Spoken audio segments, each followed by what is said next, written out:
In this video, I'm going to break down how to make videos that create trust and familiarity with your audience. And so we see hundreds of videos a month we produce for clients and realtors across the country, and we get a unique perspective on what types of videos are actually driving results, which ones are getting them real conversations with their clients. And it really boils down to these two different types of videos that we're seeing right now. So the first one is storytelling, and the second one is collaboration. So in storytelling, people actually want to hear and see real life scenarios. They don't want to actually listen to someone telling them what to do and how to do it. They want to see evidence. They want to see real life scenarios that are applicable or similar to them. So if you're a personal trainer, then tell a story about how one of your clients lost 40 pounds or had a new back squat personal record or whatever it is. You want to highlight the actual use cases and the stories that are working for them. And one story format that I like is starting with the problems, talking about the solutions, and then talking about the direction that that person is going from there. So it's almost like a past, present, future in a story format. So you want to talk about what that person was like, what their issues were,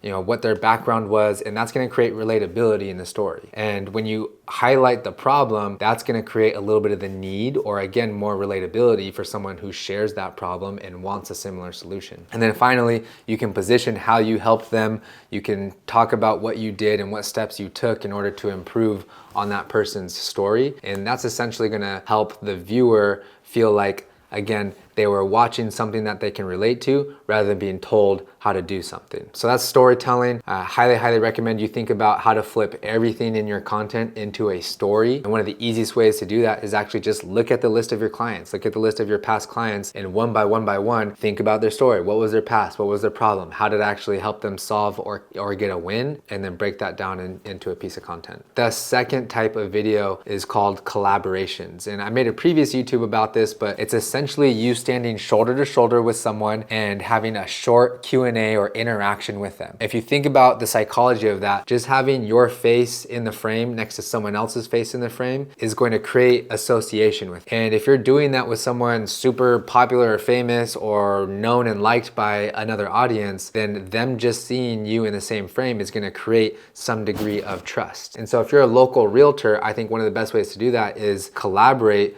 with the most popular people in town. And that can be business owners, that could be, past clients or investors, or just, straight up the HOA president in your local neighborhood. And they don't have to be mega viral or super famous, but the point is, do they have a relevant audience for what you're trying to do? And so if you think about the HOA example, that person probably knows dozens or hundreds of homeowners in that neighborhood. And so when you collaborate with them, even if those neighbors have no clue who you are and what you're about, they're naturally now going to start to wonder or ask questions or get some degree of familiarity with. And so one of the fastest hacks to create trust is by borrowing or stealing that trust equity by collaborating with people who already have that. And when you amplify or extrapolate that model over 100 videos or 100 collaborations with different people, there's two really big benefits. Number one is the first thing, like I just said, you're gonna get the trust equity, you're gonna get the familiarity with people who already know the other person. But the second thing is you're just gonna multiply the amount of reach that you get by pure numbers. On places like Instagram or even tagging on other places like Facebook, you're naturally gonna get shown to that person's audience by using the collaborator feature. So even if that person you're working with only has 500 followers or 500,000 followers, now you have a chance to show up to that person's entire audience. And so if you yourself only have 100 followers,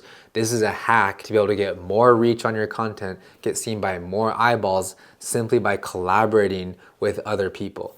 And when you zoom out too, at the end of the day, like social media is all about creating, the whole point of social media is all about creating conversations for your business. And this is a way to almost skip the screen, skip social media, and just go straight to the conversations. So it's kind of like a bonus where even if you got 0 views and you get 0 videos out of it, just the fact that you're going and shaking hands, talking to people, having genuine conversations with them, on top of it, they see you putting effort into trying to help them tell their story or put them on, then naturally you're gonna build a one-on-one relationship with that person. And so if you do 100 collaborations this year, that right there is a minimum 100 solid relationships. And so that one's my favorite, collaborations, but highly recommend you try mixing in both storytelling and collaborations in your video content, and let me know how it goes. My information's in the description. Would be happy to show you some examples if you want to connect sometime. You can shoot me a message or just hop on our site. But other than that, I'll see you on the next one.